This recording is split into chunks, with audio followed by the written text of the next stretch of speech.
Hello and welcome into another edition of the PHNX D-Backs podcast right here on PHNX. Of course, I am your mayor of PHNX, occasionally known as Derek Montilla, and this podcast is brought to you by our friends at OG's. Happy Flavoring Fridays to you all. Flavor your Fridays by heading to ZenLeafDispensaries.com and use code PHNX at checkout for 25% off your OG's order. Very excited to be joined by our guys. Of course, down there, way over there. I'm here, Derek. He's also here. It's the one and only Thunderstick Jesse Friedman. But we are very excited to be joined by our friends from the Amarillo Sod Poodles, Chris and Stefan Caray. Welcome, guys. Thank you so much for having me. Thanks for having us, man. It's great. Are you saying that because we got to sit in the middle? Yes. Thank you for having me on your show. I appreciate it. I mean, being repeat guests, it does feel like our show a little bit. It is. You guys make us feel so comfortable. It feels really, really great being able to sit next to my brother for the first time and ever. Yeah. Definitely not the past 7 months. Yeah. I've started to lose hair because of that. So it's just good to see you guys again. It's so much success at the PHNX headquarters and the show, and we're just a very, very lucky two guys to be a part of it. We appreciate you guys being here. Absolutely. You guys have done a tremendous job, not only with the Sod Poodles, the championship Sod Poodles, but you guys here for doing some fall ball work. Yeah, we're here for the Arizona Fall League. So once we're done with you guys, we head over to Camelback Ranch and do the play-in game, the Peoria Javelinas against the Scottsdale Scorpions. So a busy day, and then we drive home to Florida tomorrow. Begrudgingly, we've loved every moment out here in the Valley. And Did you say drive home to Florida? Drive home to Florida. That 28 sounds like hours. a great time. 28 hours, yeah. So Wow. not the worst drive we've ever done. No. We drove 21 hours separately in two different cars 2 summers ago from Cape Cod, Massachusetts. 16 hours straight after our final game of the season at Amarillo last year. And then after the championship, which is what you brought up, we drove the 12 hours straight from Amarillo here following the celebration in the clubhouse. Does it help that you guys look like each other to stand that period of time together, or does it make it that much worse? Not to women. It certainly helps, and it helps that we can split up the drive a little bit. Yeah, tight spaces, we pretty much are in one all the time in a booth together, Sure. except this one's moving, and there's a higher risk of death. So we'll see how it plays out tomorrow. I get it. Well, last time we had you guys here, some guy named Corbin Carroll got himself an extension. He just signed an 8-year, $111 million extension, which now in retrospect looks like a fairly good deal based on his performance this year. But what are you guys' thoughts on seeing Corbin Carroll this past season just do kind of what I guess you saw him do for a brief period of time, but at this major league level so well? Well, was there ever any doubt, Derek? When we saw him in Amarillo, I said to Stefan, not to be hyperbolic, but this is the best baseball player I've seen with my own 2 eyes. His ability to hit the ball, his ability to recognize pitches, his power profile for his size. Yeah. Even in Amarillo, his juice was excellent to the backside. He did everything right in Amarillo and then quickly went up to AAA and then wasn't there for a long period of time, then goes to the major leagues and never will look back again. I mean, he is an incredible specimen, an incredible human being, and he deserves every bit of the recognition. And I told you in this podcast earlier, I think they actually gave him less than what he's worth, and he's already proving that in his first full year in the major leagues. Absolutely. We talked about it the other day. I mean, if the Diamondbacks had waited a full season to give Corbin Carroll an extension, it's not 8 years and $111 million. It's probably, something like maybe what Julio Rodriguez signed, which was well into the 200s guaranteed. I think it tops out at like $470 million or something like that with all of the incentives and everything. So, yeah, Corbin Carroll hit 285 with a 362 on base percentage, a 506 slugging percentage. He hit 25 home runs. He stole 54 bases. He was the first rookie in Major League history to have a 25-50 season. I know that you guys believed in Corbin Carroll, and I think a lot of people believe that Corbin Carroll was going to be a really incredible player. He was, the number 1 or number 2 prospect in baseball entering the season, depending on who you asked. But even I if you had told me these numbers at the beginning of the season, I'm not sure I would have fully believed that he was going to be this good this quickly. I think the way that it was broken down to me, and it was earlier this season, about how these young players progress in the game, is you think about it in the same way that you think about a title fight. It's not necessarily how hard you punch. It's about how you react to getting punched, not to quote Rocky. But the reality of it is people are going to throw haymakers at you. Yeah. Pitchers are going to figure out your tendencies. They're going to figure out what you don't like to hit. Yeah. then it's up to you to readjust and punch back. And Corbin did that at each stage of the season. You remember when they tried to change his swing, keep his two hands on the bat, when his shoulder was hurting him. The lowest he ever got in terms of batting average was in the 260s. I never saw him dip into the 250s or the 240s. Yeah. He stayed consistently in that top half of the 200s the entirety of the season. And you remember about 2/3 of the way through the year, you thought not only Rookie of the Year, but maybe MVP. And I'm sure he probably got some votes from some minor publications, and well-deserved. The most surprising thing to me was the fact that he hit 25 home runs. Being in that realm for him was surprising to me at that ballpark, which, again, the ball flies in the valley, especially when the roof is open, but not like it used to with the humidor. Chase Field is really not a very home run friendly ballpark anymore at this point. We even saw that during, like the World Series when it did cool down and, things could open up. Definitely didn't help the offense out too much, at least on the Diamondbacks ball side of things. We heard that Phillies players, when they were here for the NLCS, were keeping track of how many ballparks their fly balls would have gotten out, even though they didn't get out of Chase Field. That's kind of the reputation that Chase Field has at this point with the humidor, and the fact that there isn't an actual wall that you can hit the ball over in center field. You just have to hit it over this sort of arbitrary yellow line, and you can hit a 440-foot double in this ballpark. And the fact that Corbin Carroll managed to hit 25 home runs despite that is pretty impressive. It's kind of like a graveyard, right? And you talked about how important it was that they signed him early. Chris was mentioning that teams are trending in that direction. He talked about it on the last show, with Julio Rodriguez being the prime example. Ronald Acuna, another example, that a guy that got signed way lower than probably what he deserves. Yeah. So probably win MVP. Oh, man. What, 10 years, $100 million? Something like that, yeah. So Corbin's getting outpaid, is being paid more than the MVP of the league potentially. And they still got him for a deal. Now think about what that money that they saved could go toward. Gabby Moreno, Zach Gallen extension. This is really, really important and really, really good general managing by Mike Hazen and his staff.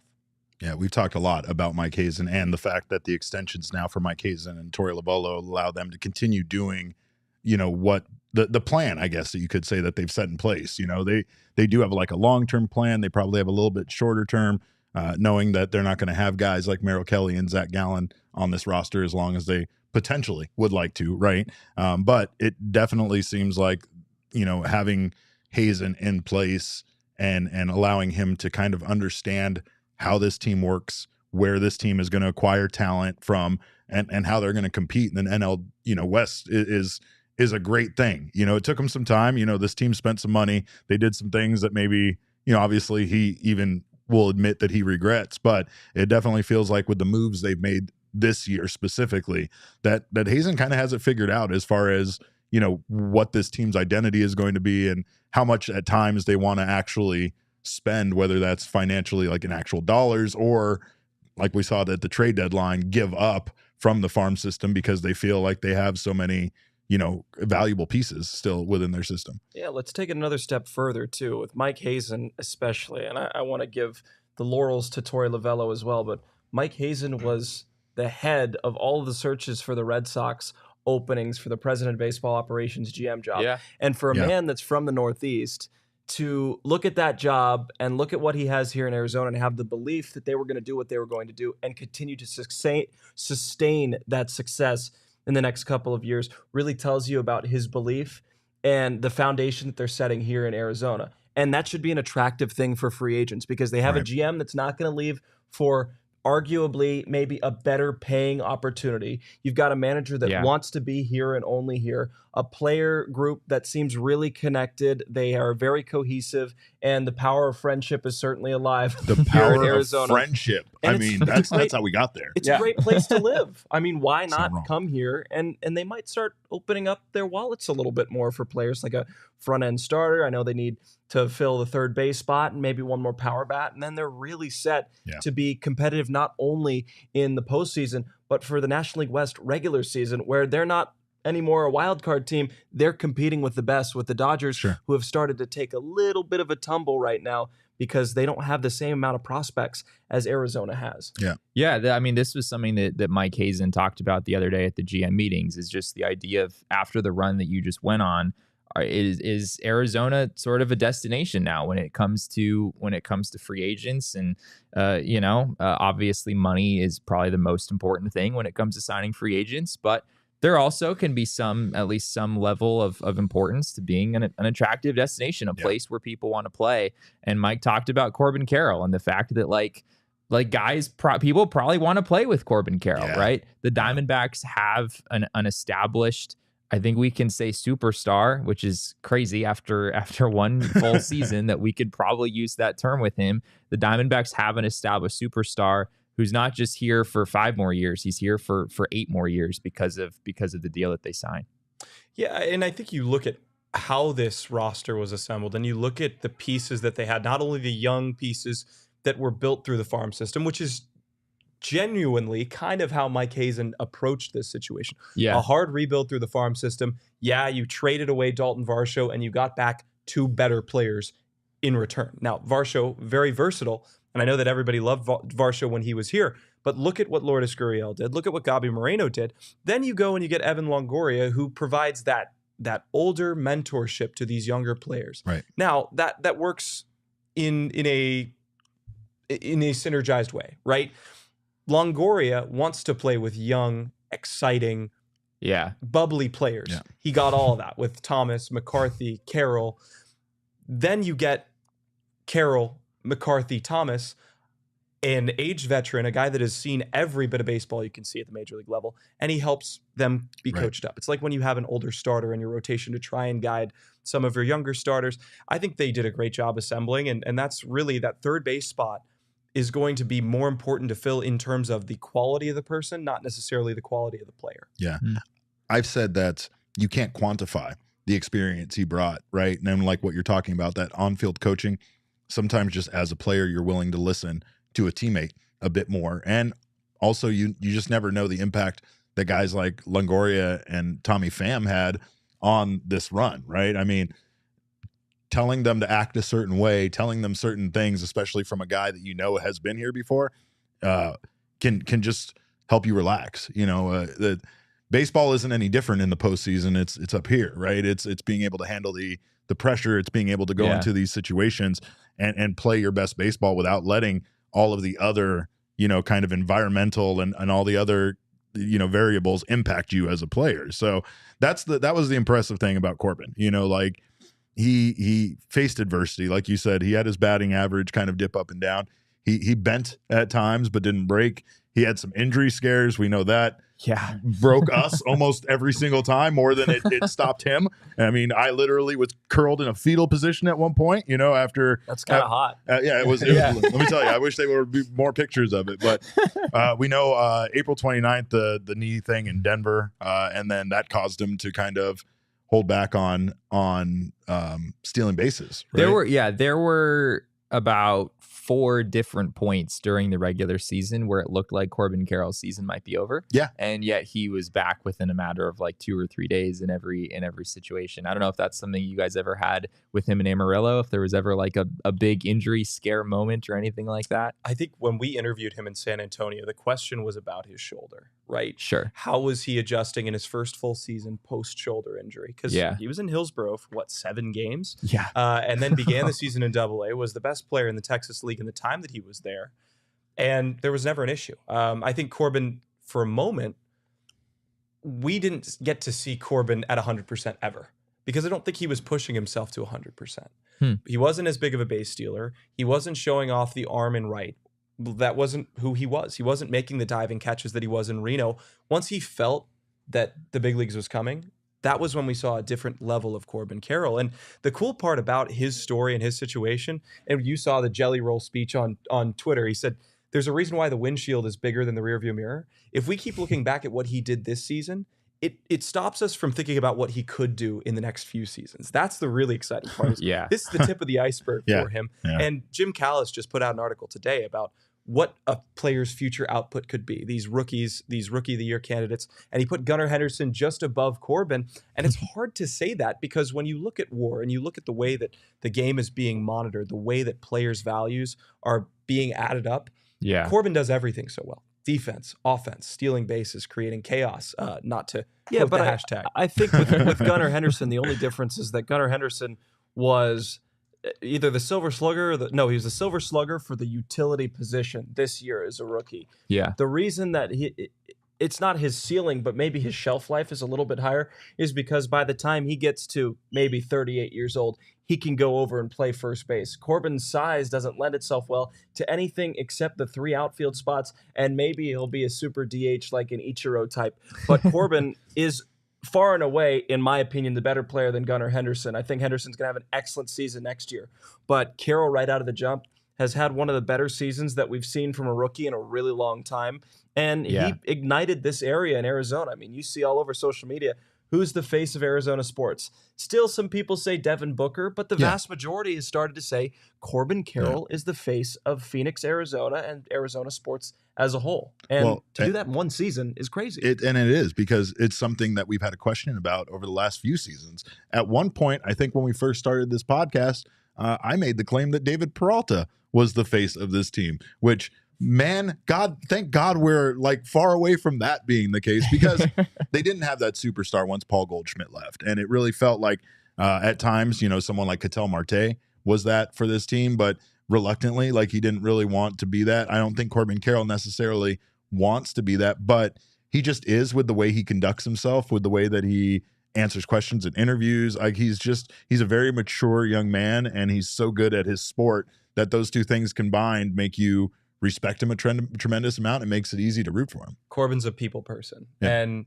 he has gotten so much better with the media. But we'll go back to the story of when he signed his extension. Fresh off signing his extension, we're at spring training on the roof.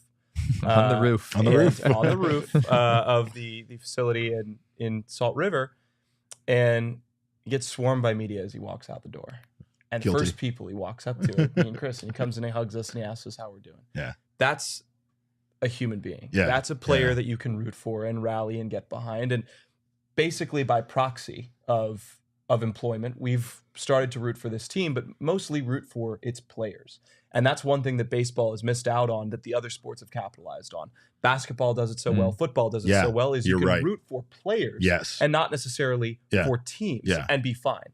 Baseball, it's very, very much you have an identity and you have a team that you root for and a rooting interest in that team. Corbin is starting to break the mold for people, especially in Amarillo, that grew up Texas Rangers fans, and they were like, well, who do we root for? The guys that we've seen and watched with our own eyes, or a team because of our state pride? Right. And it makes sense, because you do root for guys after a while. And I mean, that's the thing, is that this Diamondbacks team, I don't know if they've had that within the organization, very, very much, very often, right? Like we've, in our franchise's history, the same names kind of come up, and it's usually the guys that made some history, made a big splash while you were there. Obviously, we know it's like Randy Johnson and Kurt Schilling, Luis Gonzalez, right? But then, like, from that point on, that it's kind of a sporadic grab bag of who people consider to be some of the greatest in Diamondbacks history. Again, Goldie is always there. Maybe people bring up a Brandon Webb, maybe they bring up a Justin Upton. But for the most part, that's what feels so important about Corbin. Is like, it really does feel like that guy that everybody wants to get behind, and can help everything that you guys addressed, attracting other talent to want to come play here, just making this a market that people pay more attention to now.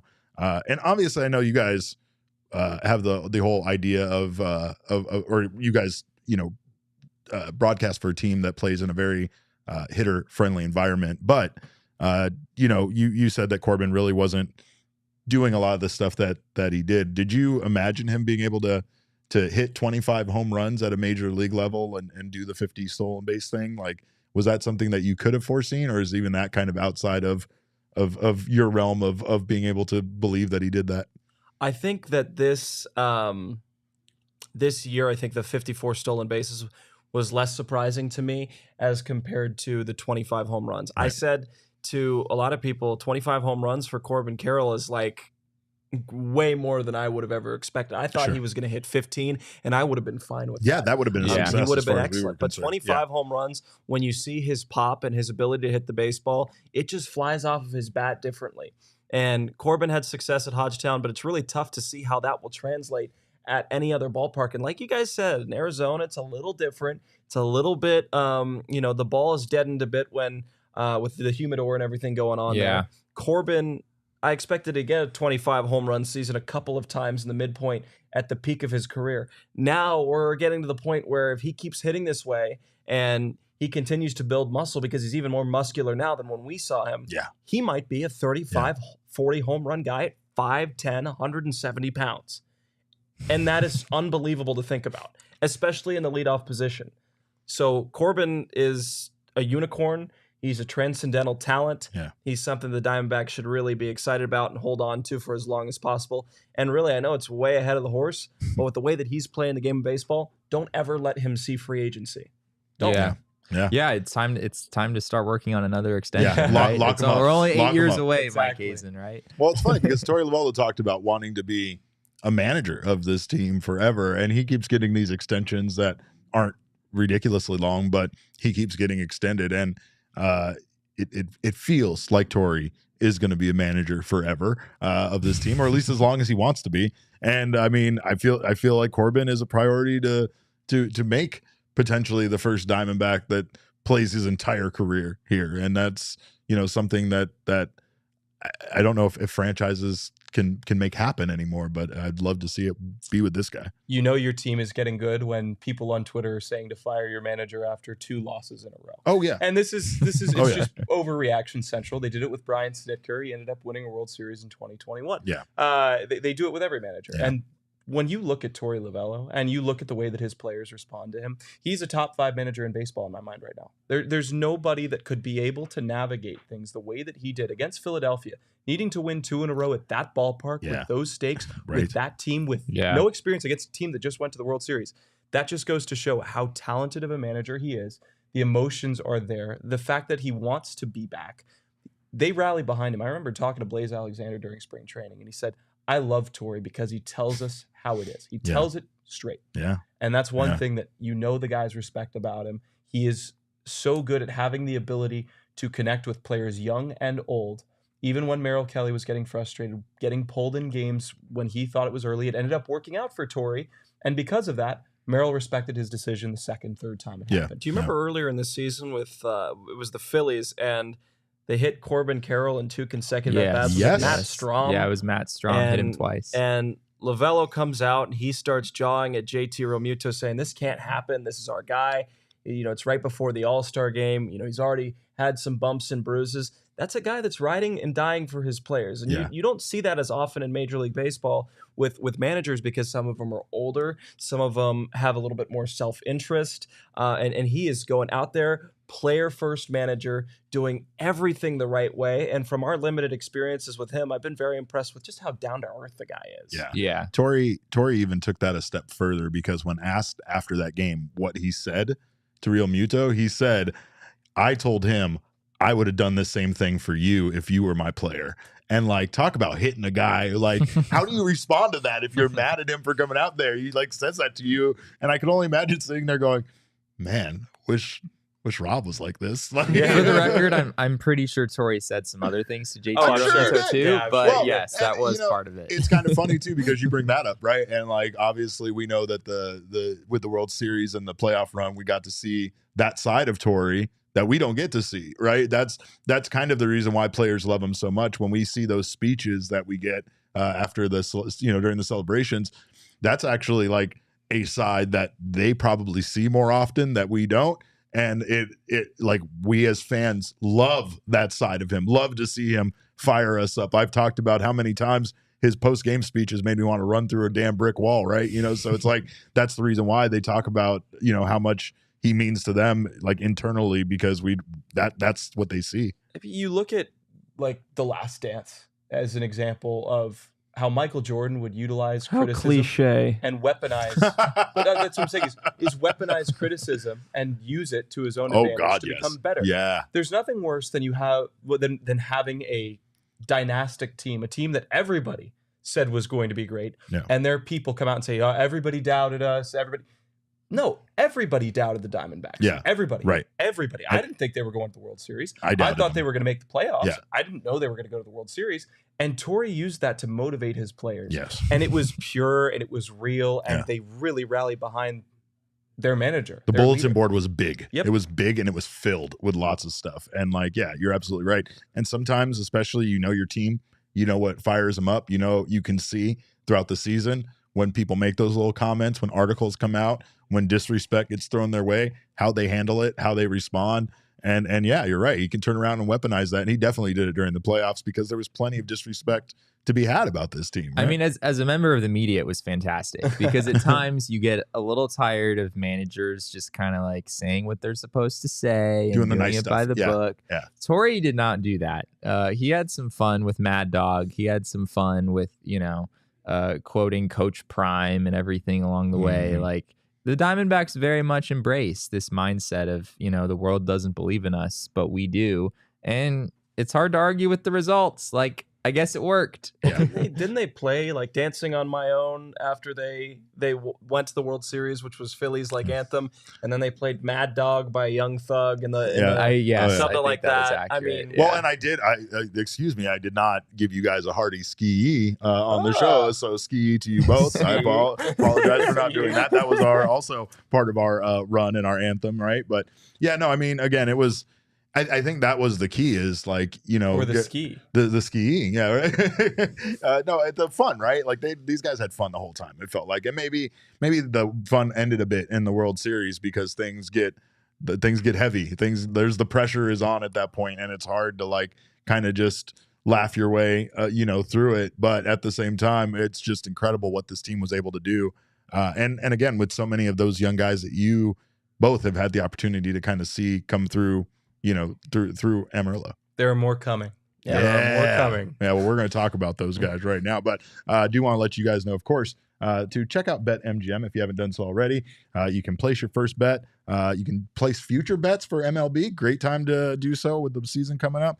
You can place your first bet through the mobile application of at least $10 using our code of PHNX. If you do, you'll get $200 instantly in additional winnings regardless of your wager's outcome. All you have to do is download the BetMGM Sportsbook app on iOS or Android or visit their website at betmgm.com and use our promo code of PHNX. When you sign up and deposit at least $10 into your newly created account and place a wager in that amount of at least $10 or more at a standard odds price, you will receive $200 in bonus bets regardless of the outcome of your wager. Now, I was using my parlays to curse opposing teams during the playoff run. Nice. It seemed to work. When a guy was hot, I'd throw money on him to hit a home run, and suddenly he wouldn't, and stuff like that. So again, there's different ways you can use it depending on what your self-interests are, whether you want to make money or whether you want to help your team get to the World Series. But again, sign up for the BetMGM app. Use that bonus code of PHNX. Place your first BetMGM Sportsbook wager through the mobile application of at least $10. You will receive $200 instantly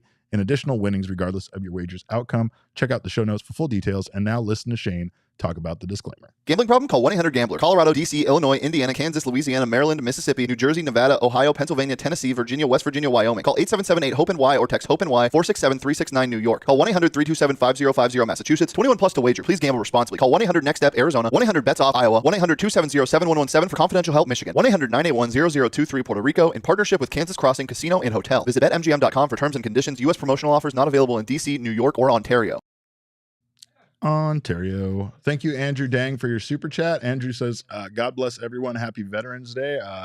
Yeah, of course. It's like everything around this show. Every day on this show is Veterans Day. That's the way we handle Yeah, things. we're going to have to add that one. We have to add that one in, and every Monday is Mailbag Monday. Of course, a great way for you to enjoy the bread that you love and not enjoy all of the negative stuff that can come with bread at times. Check out Hero Bread. They make sliced breads, buns, and tortillas, and they're available at hero.co or on Amazon. And of course, what makes them better than other breads? It's the fact that you can customize your bread for whatever your dietary needs are, whether you have dietary constraints, restrictions, or if you're just looking to stay on the healthy side of things.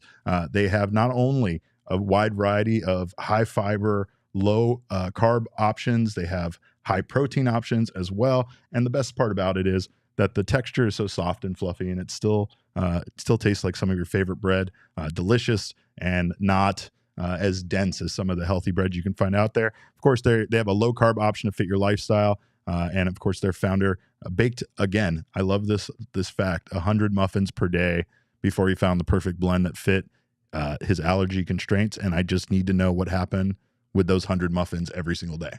How many days? Exactly. That's the other question.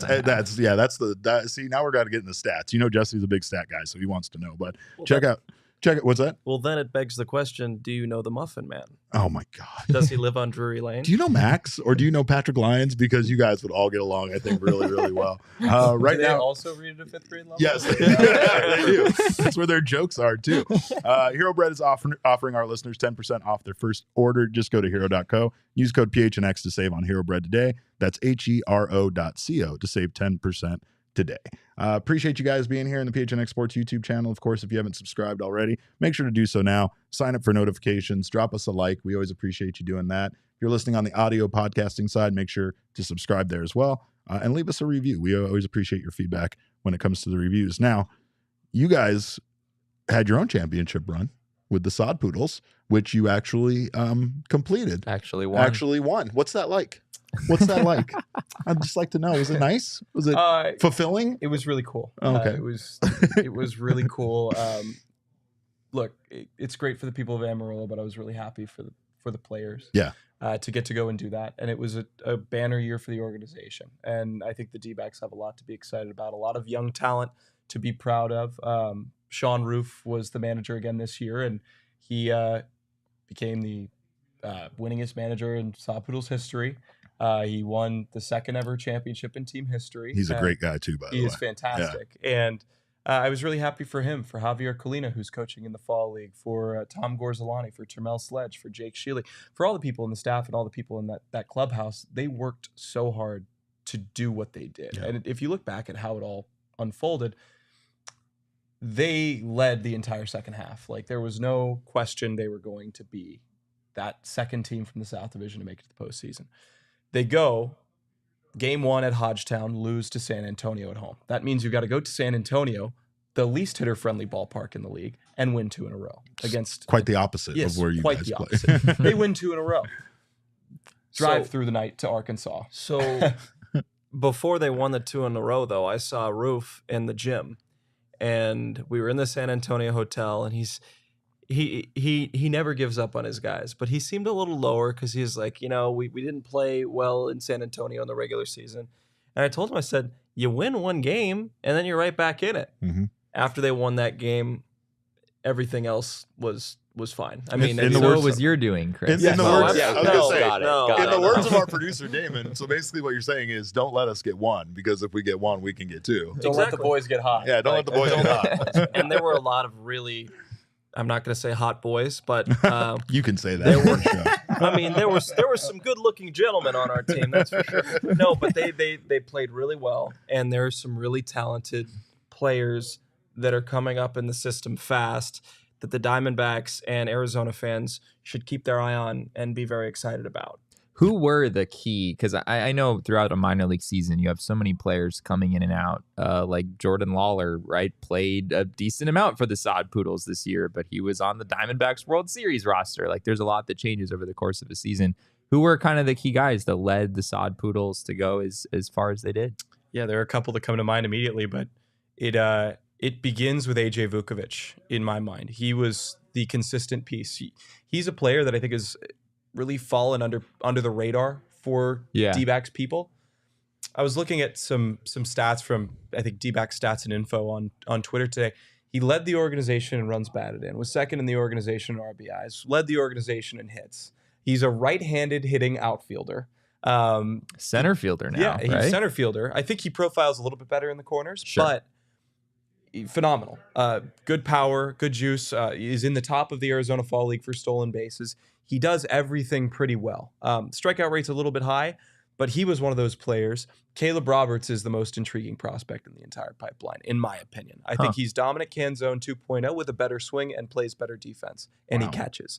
So if there is going to be a left-handed backup to Gabi Moreno, I think Caleb Roberts is a great pick. He can play first, he can play left. Well, you have to remember, too, Adrian Del Castillo is there, and he was fantastic. I think Roberts plays the corner. the thing is, you have a load of options. So with the ascension of Ryan Bliss, who hit 214 last year with Hillsborough, ends up hitting 358 with Amarillo, winning back-to-back Texas League Players of the Month awards, gets into the Futures game as a starter, then gets traded to Seattle. You're going to have more of those stories in the Diamondback system. And what you're going to be able to do is you're going to be able to turn around 2 prospects for a Paul Sewald, or you're going to be able to find a position player at the deadline when you're still trying to compete or go to the playoffs, and trade away some of that because you have so much depth in your minor league system and even more coming up. I agree with Vukovic. I agree with Caleb Roberts. I think Tim Tawa, who is a great super utility player, could be a really good player. But somebody that was just absolutely box office was Ivan Melendez, and I know you guys probably want to talk about him. Ivan burst onto the scene, 4 home runs in his first 3 AA games. He was as advertised the entire season until about the very end of the season, where we were in Arkansas on a bus, and he comes to me and Stefan and says, "Hey, I got a little bit of discomfort right now, but I don't know how to talk about it." He's like, "I can't walk." He's like, "I can't feel my heel." And Stefan and I look at each other. I said, "You got to tell Roof before you play in these games." So you guys are not the athletic trainers. No. Okay. But he said it was his Achilles, and we were like, "If you mess it up playing, This is going to be what's more important, winning a AA ring or going and winning a World Series championship next year with the Diamondbacks?" And he had I don't great know. perspective. I mean, it's close, exactly. You know? Yeah. But no, he had a really great perspective on all of it, and he ended up being perfectly fine. So disclaimer, not to scare anybody. He was perfectly fine. Right. Just dealing with some discomfort, and that's the grind of the season, especially when you're playing every day. Came back even better. Was a fall star this year with the Arizona Fall League. Was in the Home Run Derby, and he's playing even better than he was in Amarillo. Yeah, because he has nothing restricting him whatsoever. And Ivan's going to be a really interesting piece because you have super power in Davison De Los Santos and Ivan Melendez. You have power with Caleb Roberts. You already have Corbin Carroll's power. Christian Walker is going to be there. You're going to have a pretty powerful team the next couple of years. And AJ Vukovic hit 25 home runs and is the all-time single-season RBI leader in Sod Poodles history, following up one Leandro Cedeno that's now was playing in the Japanese, the Japanese Nippon Pro Baseball World Series, whatever you call it there, with Oryx. So the Diamondbacks have a lot, and they're going to continue to have a lot. And I would expect, because you have a young team already, some of these names are going to be going elsewhere, but they're going to make impacts for their major league club. Sure. And you're going to be able to get a lot for them.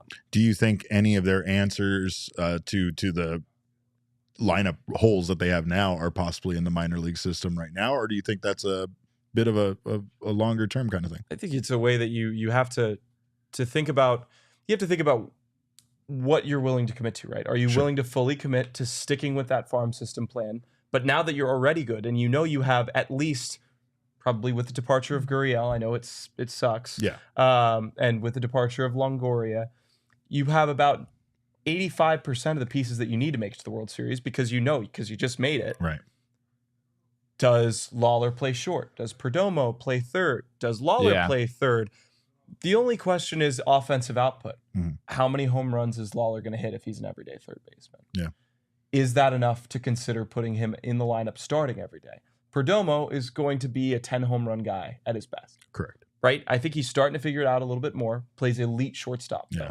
So, and he's somehow just the catalyst of the offense at times. We've talked to him about him so much, but yeah, like again, the way that he gets things started, it's hard to describe because it's not going to show up sometimes in his stat line as much. You can't have a player that was coined Baby Jeter by a lot of scouts, and I think that was too much pressure to put on Lawler. That was an outrageous amount of pressure to be an off the bench guy next year. I think you have to let him go point. and have the same opportunity as Corbin. And Corbin never has really struggled in the majors.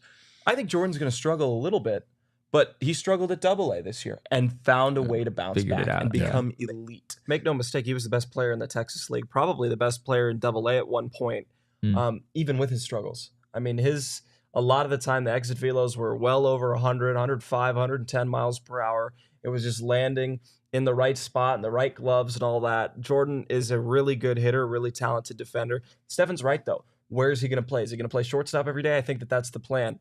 There are going to be players that will force their way onto the roster. I think Ivan Melendez, you think about JD Martinez, and Ivan Melendez is the closest comparison that I have to him. with the ability to play the corners at third base and first base, that will give you 35, 40 home runs a year if you let him. Then you have Davison De Los Santos, who's another guy. Needs to figure out the slider, is still incredibly young, but his upside is there. And then AJ Vukovic, who I see on the comments there from Chris saying, wait, we make righty outfielders? AJ Vukovic would be that righty outfield option that a lot of people would be excited about. We saw Christian Robinson at the end of the year too. And boy, did he look good. So there's options there. It's just a matter of, are they going to stick with their farm system? Are they going to trade away these players? Or are they going to acquire somebody in free agency? Because the last couple of years, it seems like they're stockpiling all of these players. Blaze Alexander being one that's kind of being logjammed in the system. Dominic Fletcher, what does he do? What does Fletch do? Right. Now, these players are valuable to other organizations. We've talked to a lot of scouts that love Fletcher, love Alexander, and I'm sure would trade for them. And obviously, being put on the 40-man roster, they're valued by the D-backs. But there's no point in keeping them there at AAA when they are major league level talents, and you can get something back for them. And we've talked about the free agency market being kind of scarce, and that those next players that come to the Diamondbacks may need to be acquired through trades. So this might be the time. I think Mike Hazen has been good about being patient because they didn't know what this team was going to be at times, especially at the trade deadline this year. Things were so bad in July that it was hard to justify making some big move that you thought were going to turn things around, especially for a team that was trending towards not even making the playoffs at that point, right? Like you're going to make maybe some desperate move, trade some big pieces within your organization, and maybe like we saw with a lot of the trades that went down in MLB, maybe those starting pitchers that come over that you trade for aren't as good as you were hoping they would be. Maybe they're in fact worse with the new organization than they were with the team they were at before. But now it does feel like this World Series run does change things. It feels like it expedites that time frame. It feels like it does make maybe some of those guys in the minor league system that are kind of log jammed, like, you know, valuable as far as trade assets go, but a bit more expendable, because now instead of looking at the long-term future of winning 5 years from now, they might seriously be considering winning now and trying to go for it. It scares me because it feels like that's where you make those big moves that don't that weren't part of your plan. And it's hard because Fletch is 25, Blaze 26 now. Yeah, 26. Blaze is 25. Yeah. Both have minimal to no major league experience. Right. Yeah. It's What's kind of a value? waste having And you've those got to make guys sure and, that teams get them while they're young so they can evaluate what is this player's value to me. And if they don't foresee future value in the short term, there's no way they're going to trade for them. And they're too good of players to be sitting in Reno, even though it's one of the best minor league organizations in baseball. So we'll see how they handle it. If there's anybody that can figure out the best way to do it, it's Mike Hazen for taking a team with 84 wins to the World Series. So it's going to be fun to watch how he handles it. Well, we appreciate the championship experience being in the minor league with you guys going with the Sod Poodles and winning that championship. And we actually have a picture which I think feels like it justifies some of my behavior a little bit before. I look, I know you guys made it all. There's the team picture. So we got the team. But then we have this one right here. We hate clothes, don't we? Let's is it up, Damon?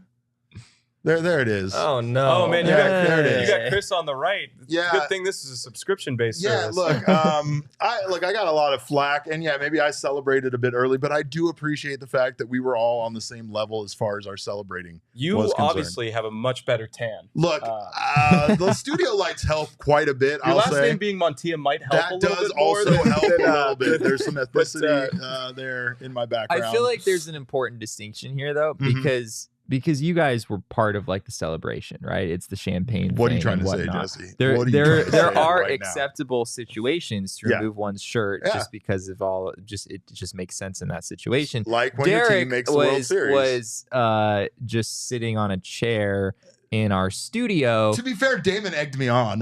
Damon. I don't know if I trust Damon under the bus now. All right. Yeah, I'm just saying. I don't know. Damon's like that. There might have been some winks involved. I can't guarantee. I'm pretty there sure weren't. Derek said, "Should I take my shirt off?" And I said, "Duh." That was His exact words were, "I think you have to take your shirt off," is I think what his words are. So we cannot trust Damon or his judgment anymore. But I will say that I did have a fun time, and Wink was a big part of that. So make sure to check out Wink. It's a seltzer drink with a wink of THC. How high will you get? Well, as we just said, a wink. Supers, this is not a spectator sport. Celebrating is not a spectator sport. You need to get in on the action sometimes, and don't listen to what Jesse has to say. You get in on the action and have a good time celebrating when your team does fun things. It's the perfect THC CBD balance. It's light, it's social, and of course, it's great for people looking for an alternative to alcohol. And it has 0 sugar, 0 calories, and tastes like your favorite refreshing flavored seltzer. So check out Wink. It's WYNK. It's available in either 2.5 or 5 milligram cans. You can find Wink right here in Arizona. Look for Wink at all Sunday Good dispensaries in the Valley and at Botanica dispensaries in Tucson. You can also save money online by going to drinkwink.com and use code PHNX for 20% off. Also, shout out to a staple here in the Valley for a very, very long time. That is our friends at Empire Today. It is the place to get all of your flooring needs. Empire Today keeps shopping for floors simple with a curated product selection. And most importantly, you can stay in your home and do it all from there. They have a virtual floor designer. That's a great way to see how floors will look in any space. They will also allow you to conveniently shop at home. They help customers shop for floors where they use their floors, so you can see exactly what those will look like in your homes with your lighting, with your decor, and you can make informed decisions. So they also service their own warranties. If an issue does arise, you can call Empire. They service them themselves. They also use professional installers to make sure the job is done right. You can schedule a free in-home estimate today. All listeners can receive a $350 off discount when you use promo code PHNX. Restrictions do apply. See empiretoday.com/PHNX for details. And that is Empire. I don't know. Today. 800-588-2300. There we go. Apparently, we're in the 21st century. People don't call on phones anymore. I don't know. I still say calling on phone is the best way to get things done, but I'm speaking as a man that had to call the Yarnell court system. So that's a whole other story for another time. Anyway. You're the mayor, though. I am the mayor. Sometimes you got to get things done. Pick up at any time you call. Well, you guys, of course, are out here for Arizona Fall League, and I know we have some more players definitely to talk about, especially the recent Sod Poodles that had a big role in the Diamondbacks postseason run. But I do want to get your thoughts on Fall League and maybe the overall, because I know we get used to baseball just being here year round, and like it's kind of wonderful because we have spring training, we have Fall League, we have the regular season, so there's just so much baseball. But just thoughts on these guys from a minor league level being featured in this kind of league. The Fall League is such a unique niche celebration of baseball. It just wraps everything up pretty well. You don't expect crowds to be incredibly big. However, it's been a very fun and exciting thing and a challenge for Stefan and myself to call the games, because you see all different types of players from all over the world across multiple different levels, and some might surprise you. I mean, I don't know what players are going to win what awards, but I think that there are front runners. Jacob Marcy has a real good chance of being an MVP, and he wasn't the top of the top prospects like a Colson Montgomery or any of that. James Triantos, another great player in the Cubs organization. So you start to see players blossom into what they will become in the major leagues here in the Fall League. And they might not be the player that's a step away. They might be players that finish the year in low A or high A, and they're facing double A and triple A talent and just mashing. And everybody has done a really great job. We're thankful to Chuck Fox and Josh Schwam and the entire communications department of the Fall League for bringing us on and allowing us to help their broadcast initiative.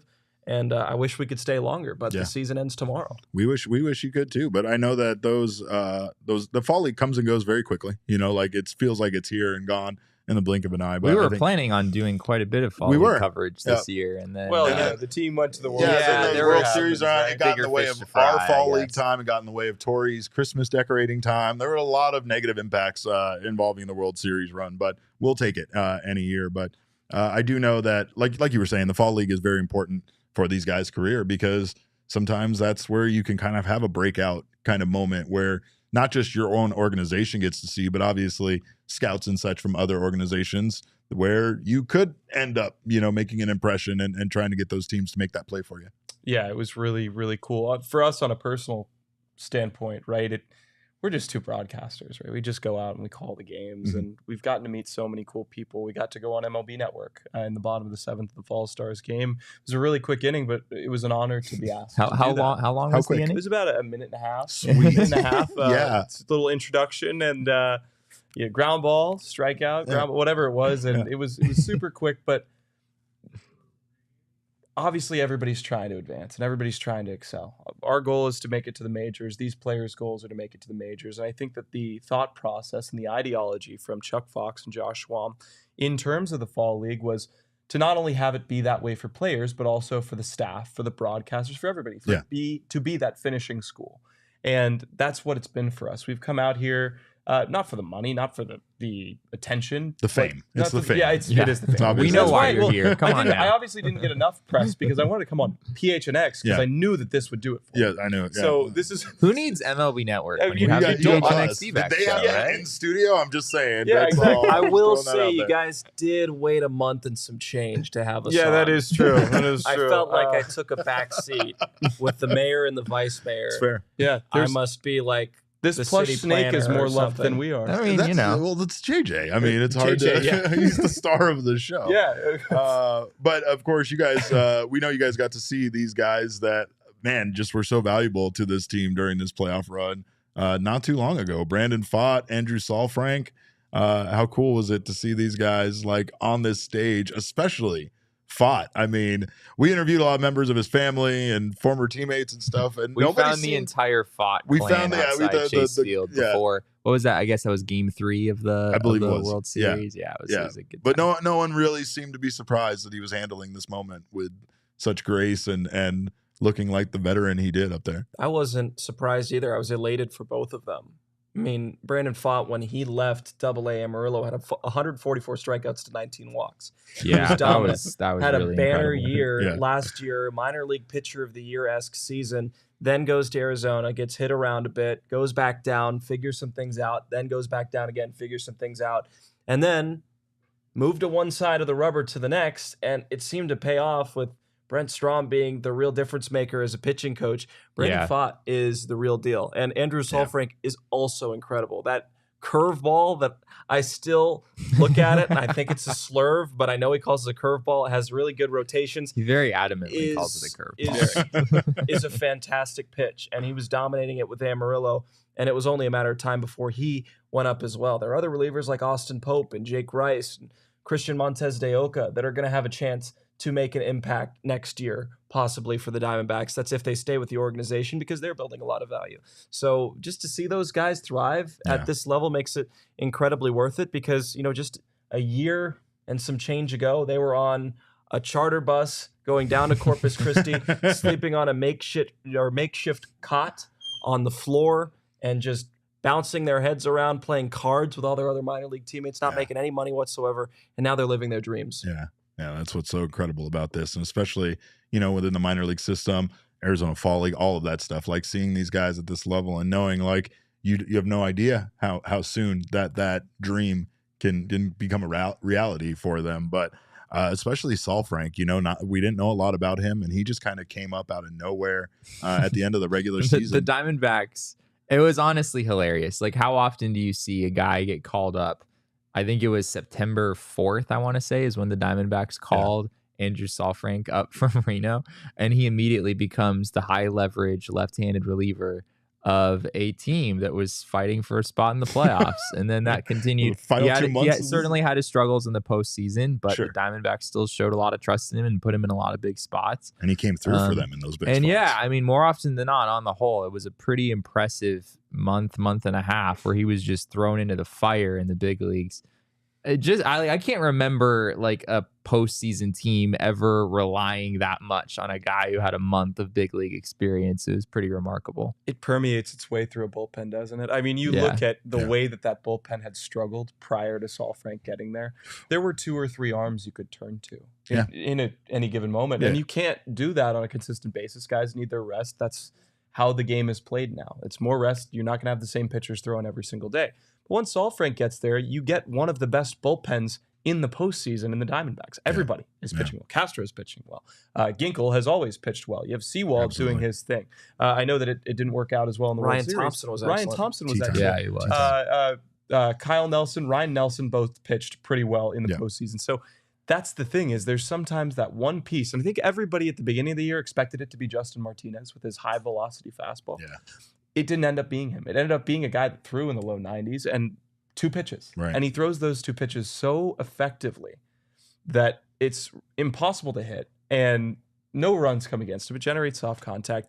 He and Brandon Pfaadt were so much fun to watch last year, and they were so much fun to watch this year. The key to Andrew Saalfrank, the key word about the way he pitches is he pitches deceptively. He doesn't actually throw a lot of pitches in the strike zone.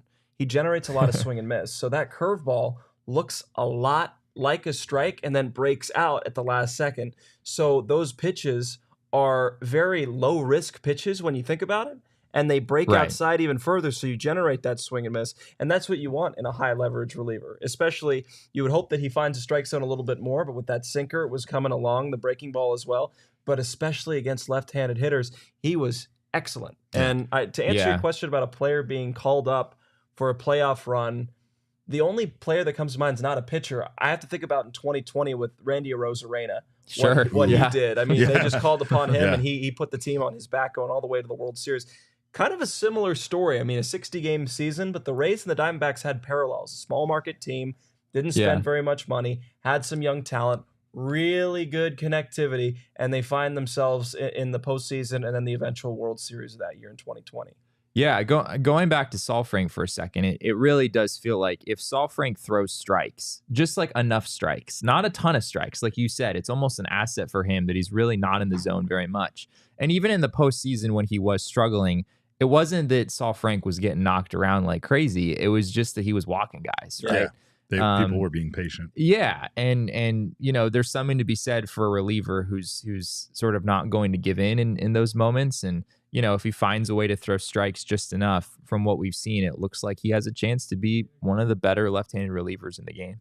Yeah, it's really difficult just throwing 2 pitches, right? You have your sinker slider guys, and when you have that, you sit on one.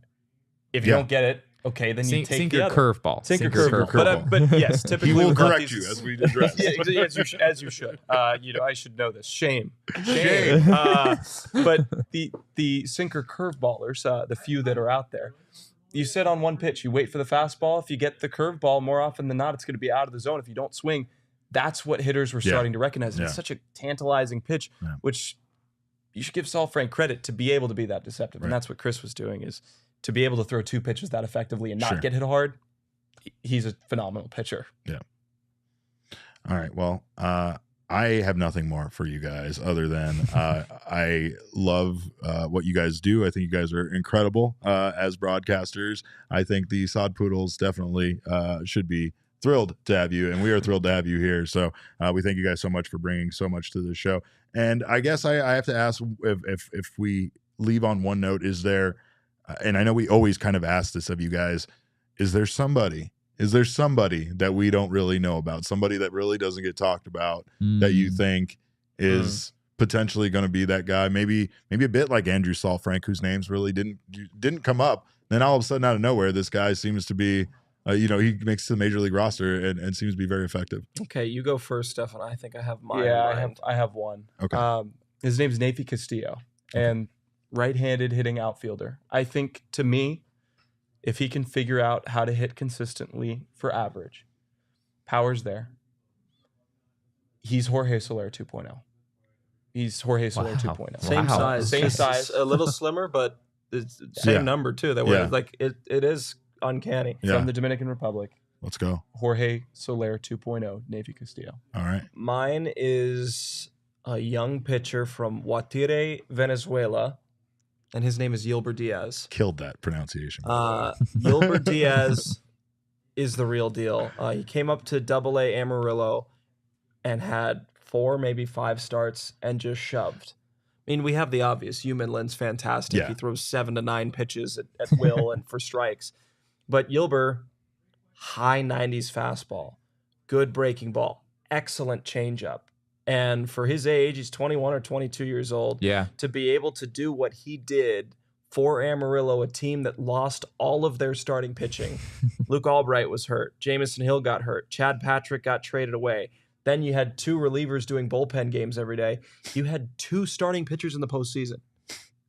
And Sounds a little bit like the Diamondbacks at times. one of them didn't even go to the championship because he had to serve for Team Taiwan, so he didn't go into the military, which was Yumin Lin. So you had Gilbert Diaz pitching alone, pitching lights out ball, and finding so much success. So he would be my sleeper pick. He is a top 30 guy. I think he's number 20 or number 21 in the D-backs top 30, but he's an under-the-radar player and another great starting pitcher that the Diamondbacks could use in the next couple of years. Those prospect lists are so helpful at times, but they also can hurt because, again, you kind of underestimate a guy or undervalue a guy because, like, oh, you're number 27 in their organization. Yeah, like we read a little too much into those numbers for at sure. times. For sure. I think that they're entirely subjective, and I love Jonathan Mayo and Sam Dykstra and Jim Callis and all the work that they do because it's tireless. It is. Yeah. But it does come from them, from years and years and months of analysis for the players. It doesn't necessarily reflect the organization's stance on a player. Sure. So they go for priority versus non-priority. Anybody in the fall league is pretty much a priority guy. And then you start to see the priority players in AA and AAA, the Dominic Fletchers, the Blaze Alexanders. You get to the 40-man. There are going to be some really good players in the future for the Diamondbacks. So don't think it's over, Phoenix fans. This is just the beginning. That's right. And I think that you're going to see some really talented Diamondbacks future players that have playoff experience, that want to win more than anyone, and will provide that extra spark I don't think the Diamondbacks had in the World Series this year. Shout out to Caleb Lindsay in our chat. He said, "Ski to you, good sirs, and happy Veterans Day to all you heroes out there." Thank you, Caleb. We appreciate you guys. We appreciate all of you guys being here. Of course, if you are a diehard, thank you so much for signing up for our diehard membership. If you haven't, check it out today. Maybe today is the day for you. Go to gophnx.com. You'll get a free shirt from phnxlocker.com, including all of our wonderful shirts. We're connected, we're dangerous, we're a wagon, we're all of those things. So make sure to check that out. We might also have a very, very, very, very special brand new shirt coming very soon. And when I say very soon, I mean might be on the other side of this weekend, and it might be about one of all of our favorite guy that we talked about here earlier on, and all of his accomplishments that he's had this season. So keep your eyes How did peeled. you just say nothing and like everything? Everything. I know it was meaningless words, and then I just impressive. gave it all away. So it's what I do. It's what I do on What this show. mayors do. Yeah, that's right. right. Yeah. Chris I was supposed to win. underestimated. Talks the most, says the least is his superlative in high school. All right, let's go. I don't know if that's necessarily a compliment, I but don't know. Maybe you and I start a show and nothing ever gets done. I don't know. We could talk for 75 minutes and no point ever got hey, made. as long as you take care of the ad reads, 'cause I will those were take care. silky I smooth. will take care of the ad reads. Of course, again, check out those shirts at phnxlocker.com. And speaking of ad reads, make sure to check out our friends at OG's Brands. They are flavoring our Fridays around here, and they can flavor your Fridays as well. With the holidays right around the corner, things are getting hectic. You need to take care of yourself, and maybe that adult over 21 in your life that you might need to get a stocking stuffer for. Who knows? Thankfully, our buds at OG's Brands are back at it with exclusive deals for PHNX listeners, and they've made it super easy for you to score these savings. Get 25% off any OG's products at your neighborhood Zenleaf location from now until November 30th when you place an online order and use our code of PHNX. Again, just head to zenleafdispensaries.com, find your closest location, order your favorite OG's gummies for pickup, and enter discount code PHNX to get that 25% off at checkout. The deal is exclusive to PHNX listeners, and as a reminder, only available for online and pickup in the store. Discount code PHNX will be active until November 30th. So again, just as a reminder, it will be active on Thanksgiving and the day before Thanksgiving. I'm just saying. So check out OG's today. And it's way to build up an appetite. Yeah, exactly. Right. It's the Or best way. if you have a lot of family members, big family member, and you just want to relax and tune out all the noise. Yeah. OG's is for you. There we go. Well, again, we appreciate you guys so much for stopping by. Make sure to not miss out. Fall League is gone here soon. So the championship game is this weekend? Yep, the championship game is tomorrow at 6:30. MLB Network will have that. So Let's go. Basic cable. And we will have the call on MLB.com tonight for the play-in game at 6:30. Excellent. go. So make sure to stay tuned for that. You can follow these guys on Twitter. They just have their names. It's just Chris Caray what a at luxury. Caray, Stefan Caray. Of course, I am at @cap_caveman with a K for some inexplicable reason. Jesse's at Jesse N. Friedman, which makes a lot of sense. Of course, the people's producer, Damon, he is at Damon Dog. That's DAWG. We are all, including the Carries, we're all Damon's dogs. Roof. Bark, We bark. bark around Yeah, here. you're So you supposed guys to got to give a woof for I'm a Damon? Georgia Bulldog. Man. Oh, so go ahead. Can we get a woof from you? What do we got? Should we say it? Should we just say it? You go first. That's a good one. Hit it. You got to bark at him. We all bark differently, so it's allowed. Yeah, I feel like I was going to do my impression of Stefan's bark. That's yeah. adorable. As long All as they're right. not barking that quiet against That's- Ole Miss, I'm fine with whatever he says. Let's go. Well, of course, our show's at PHNX_DBacks, but all roads do lead to @PHNX_sports on Twitter, Instagram, and Facebook. We thank you guys so much. We thank you guys again for stopping by. Appreciate your time. Appreciate their time. And remember, kids, baseball is fun, but it's so much more fun when you get to watch Corbin Carroll on your team. We all silly like the mayor.